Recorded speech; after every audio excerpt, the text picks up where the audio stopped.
আজকে আমরা ধনীপাড়াতে Abdul M K মাজিদের জমিতে দাঁড়িয়ে রয়েছি পাইনার কোম্পানির P35-32 ভুট্টার জমিতে। তো আপনাদেরকে দেখাবো পাইনার কোম্পানির P35-32 ভুট্টার কি কি গুণ রয়েছে বলতে পারি আমরা। আজকে কোম্পানি থেকে লোক চলে এসেছিল পায়োনার P35-32। তারা আজকে বলবে যে এই ভুট্টাটা লাগিয়ে লাভ হলো কি লস হলো, তো ভিডিওটা দেখতেই থাকো। আজকে আমরা ধনীপাড়াতে আব্দুল এম কে মাজিদের জমিতে দাঁড়িয়ে রয়েছি পাইনার কোম্পানির P35-32 ভুট্টার জমিতে। তো আপনাদেরকে দেখাবো পাইনার কোম্পানির P35-32 ভুট্টার কি কি গুণ রয়েছে।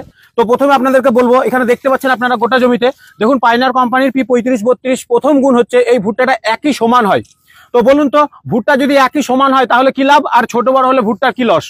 যদি ভুট্টা ছোট বড় হয় জমিতে তাহলে ভুট্টার ফলন কিন্তু কমে যাবে, আর ভুট্টা যদি একই সমান আকারের হয় আপনার জমিতে তাহলে কিন্তু ভুট্টার ফলন বাড়বে। তো এই P35-32 ভুট্টা যেটা দেখতে পাচ্ছেন এই ভুট্টাটা আপনার একই সমান আকারের ভুট্টা হয়, ঠিক আছে? আপনারা এখানে দেখতে পাচ্ছেন। চলুন আমরা নেক্সট প্রোডাক্ট আপনাদেরকে দেখাবো এই ভুট্টাটার দ্বিতীয় গুণ। তো আপনাদেরকে প্রথমে দেখালাম এই ভুট্টাটা একই সমান আকারের হয়। দ্বিতীয় যে গুণ এই ভুট্টাটার, এই ভুট্টাটা ঘন লাগানো যায়। তো বলুন তো যদি ভুট্টা ঘন লাগানো যায় তাহলে বেশি গাছ বসবে। এই ভুট্টাটা আপনার অন্যান্য ভুট্টার থেকে 1 বিঘাতে আপনি 1 থেকে 1,500 গাছ বেশি লাগাতে পারবেন। আর 1 থেকে 1,500 গাছ যদি বেশি লাগান তাহলে 1 থেকে 1,500 ভুট্টা বেশি পাবেন। আর 1 থেকে 1,500 ভুট্টা যদি আপনি বেশি পান তাহলে আপনার প্রত্যেকটা ভুট্টা যদি 200 গ্রাম করে ওজন হয়, 1,500 ভুট্টা মানে 3 কুইন্টাল ভুট্টা এমনিতেই হবে। তো এই ভুট্টাটা আপনার লাইন থেকে লাইনের দূরত্ব করতে হবে আপনার 22 ইঞ্চি, আর গাছ থেকে গাছের দূরত্ব করতে হবে 9 ইঞ্চি। তাহলে আপনার জমিতে মোট 36,000 গাছ বসবে। আর 36,000 গাছ বসালেন মানেই আপনার 1 বিঘা জমিতে 12,000 গাছ বসে গেল। যে কোনো ভুট্টা আপনার যদি ঘন লাগান তাহলে কি হয়, অন্যান্য ভুট্টার ক্ষেত্রে আপনারা বলতে পারেন যে দাদা আমি অন্য ভুট্টাও ঘন লাগাতে পারি। তো অন্য ভুট্টা ঘন লাগালে কি হবে, আপনার ভুট্টা যদি এইভাবে শুয়ে থাকে তাহলে ঘন লাগালে কিন্তু ভুট্টার সাইজ ছোট হয়ে যাবে। যেহেতু পাইনার কোম্পানির P35-32 ভুট্টা একদম খাড়া হয়ে গায়ে লেগে থাকে, পাতাগুলা ভি শেপ আকারের, যার জন্য এই ভুট্টাটা ঘন লাগালে ভুট্টার সাইজ ছোট হওয়ার কোনো সম্ভাবনা নাই। অর্থাৎ আপনি এই ভুট্টাটা ঘন লাগালেও কিন্তু ভুট্টার সাইজ একই রকম পাবেন, ঠিক আছে? চলুন নেক্সট যেটা এই ভুট্টাটার গুণ আছে সেটা আপনাদেরকে বলে এখানে শেষ করবো। চলুন আসুন, আপনাদেরকে আমি প্রথমে দেখালাম এই ভুট্টাটা এক আকারের একই সমান হয়। দ্বিতীয় গুণ দেখালাম আপনাদেরকে এই ভুট্টাটা ঘন লাগানো যায়। তৃতীয় যে গুণ এই ভুট্টাটার ভেতরে যে শোলাটা হয় আপনার, এই শোলাটার খুব সরু হয়। এই শোলা যদি সরু হয় তাহলে কি লাভ বলুন তো, আপনার দানা বেশি হবে আর শোলার ওজন কম হবে। শোলা তো বিক্রি হয় না, তো আপনাদেরকে দেখাবো যে এই শোলার ওজন কম হয় আর এর দানা বেশি হয়। দেখুন চ্যাপটা চ্যাপটা লম্বা লম্বা দানা আপনাদেরকে আমি দেখাবো। দেখুন দেখুন একদম চ্যাপটা এবং লম্বা দানা হয়, দেখতে পাচ্ছেন? হাতে নেন, দেখুন একদম চ্যাপটা লম্বা দানা, যার জন্য আপনার এই ভুট্টাটা কিন্তু ফলন বেশি হয়। আর একটা গুণ আছে, এই ভুট্টাটা দানাতে রসও কম থাকে। ভাই দেখাচ্ছে আপনাদেরকে রস কত আছে, দেখতে পাচ্ছেন আপনারা? এই ভুট্টাটাতে 23% রস আছে, অর্থাৎ 14% রসে ভুট্টা দানা বিক্রি করা যায় বাজারে। 23% রস আছে মানে আপনাকে মাত্র কত পার্সেন্ট শুকাতে হবে? কত? 14 বাদে দেন, মানে 9% শুকাতে হবে আপনাকে। মাত্র 9% ভুট্টাটা শুকিয়ে কিন্তু আপনি মার্কেটে বিক্রি করতে পারবেন। অন্যান্য ভুট্টা যদি দেখেন আপনি দেখবেন অনেক বেশি রস আছে। তো এই ভুট্টাটার প্রথম গুণ হচ্ছে বড় এবং এক সমান হয়। দ্বিতীয় হচ্ছে ঘন লাগানো যায়। তৃতীয় হচ্ছে এর ভেতরে শোলার ওজন কম হয়।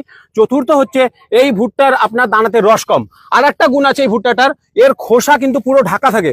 আপনাদেরকে আমি দেখাবো, দেখি ভাই একটা ভুট্টা দাও, খোসা সহ দাও, মানে ঘুরিয়ে ঘুরিয়ে দাও। দেখতে পাচ্ছেন এবার পুরো খোসা ঢাকা আছে। যদি জল হয় জলের নষ্ট হওয়ার সম্ভাবনা নেই, ঠিক আছে?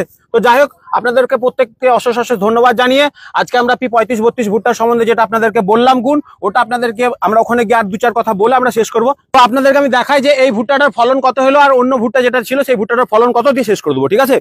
তো আপনার 5 মিটার বাই 5 লাইন ও ভুট্টা গেছে, এটাও 5 মিটার বাই 5 লাইন কেটেছে। আপনার গাছের সংখ্যা দিয়ে দিলাম। এখানে আপনার 112 কিলো ভুট্টা হচ্ছে, 28 কিলো করে যদি হয় তাহলে 112 কিলো ভুট্টা হচ্ছে টোটাল। আর আপনার ওই ভুট্টাটার ফলন এসছে 91 কেজি 44। এটার আপনার পাইনারের দানাতে রস ছিল কত? 23%। আদার্স ভুট্টাটার রস কত ছিল? 31%। মোট আপনার 1 একর জমিতে এই ভুট্টাটা এসছে 59 কুইন্টাল 99 কেজি।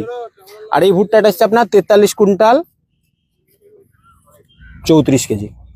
অনেক ডিফারেন্স। কত ডিফারেন্স? অনেক, আসমান আর জমিন। তো আপনারা দেখতে পাচ্ছেন যে এখানে আমরা কেটে দেখালাম আপনার অন্ততপক্ষে কত কিলো ডিফারেন্স এলো। দেখুন 60 আর 53 মানে 16 কুইন্টাল ডিফারেন্স। 1 বিঘাতে যদি দেখেন তাহলে 4 কুইন্টাল ভুট্টার ডিফারেন্স বিঘা প্রতি। বলুন তো 4 কুইন্টাল ভুট্টা যে এক্সট্রা হলো, এই 4 কুইন্টাল ভুট্টার জন্য কি আপনাকে এক্সট্রা কোনো কিছু করতে হয়েছে? কোনো কিছু করতে হয়নি, শুধুমাত্র বীজ লাগাতে হয়েছে। সেম বীজ লাগিয়ে আপনি 4 কুইন্টাল ভুট্টা এক্সট্রা পেলেন। তো আপনাদেরকে এটাই বলার যে পাইনার কোম্পানির P3532 ভুট্টা চাষ করুন, আর আপনারা আরো অন্যান্য ভুট্টার থেকে অন্ততপক্ষে 3 থেকে 4 কুইন্টাল ভুট্টা বেশি পান। ঠিক আছে, ধন্যবাদ। কোম্পানির P3532 ভুট্টা চাষ করেছেন এবছর, তো উনাকে আমাদের কোম্পানির তরফ থেকে ধন্যবাদ জানাই, এবং আকবর ভাইকে আমাদের কোম্পানির তরফ থেকে একটা সার্টিফিকেট দিয়ে আমরা এখানে আকবর ভাইকে আমরা কোম্পানির তরফ থেকে একটা সার্টিফিকেট দিয়ে আমরা উনাকে সম্বর্ধনা জানাচ্ছি। ওইদিকে যাও দাদার কাছে। সবাই একবার জোরদার হাততালি দেবেন।